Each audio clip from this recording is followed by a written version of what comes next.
I watched with interest the tabloids targeting her over months. And I never have an interest in the royal stories, but it was racist, it was sexist, it was divisive.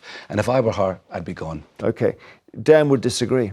Well, I would just say, anytime anyone says this, because, again, this is really dangerous rhetoric, so, Ricky, you've made that claim, can you provide one example of racist coverage of Meghan? Well, I'd have to go back to the news coverage, but... You've just made a claim. I'll give you two that are quoted. One of them, obviously, is the Danny Baker tweet with the chimp in it. But that's nothing to do with the media. No. And he said he knew nothing about it. Here's what I think. A Daily Mail headline which said something like "Straight Outta Compton," which is a rap record. So there's that flavour to it. But you're right to challenge, Ricky, because actually it's more tone, isn't it? Is that right? It was tone, and also the fact was they were picking up on stories that would have been about any princess, about anyone running the royal family, things that could never be proven. The staff weren't happy. People didn't like her. Now, well, you're asking about proof. How do you prove that stuff? Well, Ricky, you're talking rubbish, because I was the person that broke the story of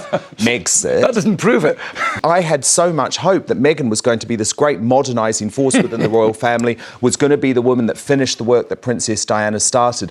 When the coverage turned... Well, I'll tell you. When the coverage turned was when Harry and Meghan, who are meant to be non-political members of the royal family, started making very political comments, including, for example, criticising us, the great British public, for our carbon footprint, while taking 4 private jet flights in 11 days. They could have done so much. Instead, what have they gone to do? They've gone to America to chase the big money, flying on private jets, getting $1 million an appearance to go and speak to JP Morgan Chase. I do feel let down. I feel sad. I want them to stay. I think Harry's got enough money. I don't think it was about that. And I think why take $1 million from JP Morgan Chase to go and give a speech to a bunch of bankers in Miami then, Gemma? I'm a bit like you. I'm not like a massive royalist or anything, but I really like Harry, and I from what I've seen of Meghan, she seems to be amazing. So and I think there's a lot of misogyny wrapped up in this as well, because she's a bit different. She's refreshing. She's outspoken. She tries to take on certain issues, and the people are like, know your place, that's not for you. Whereas I thought she was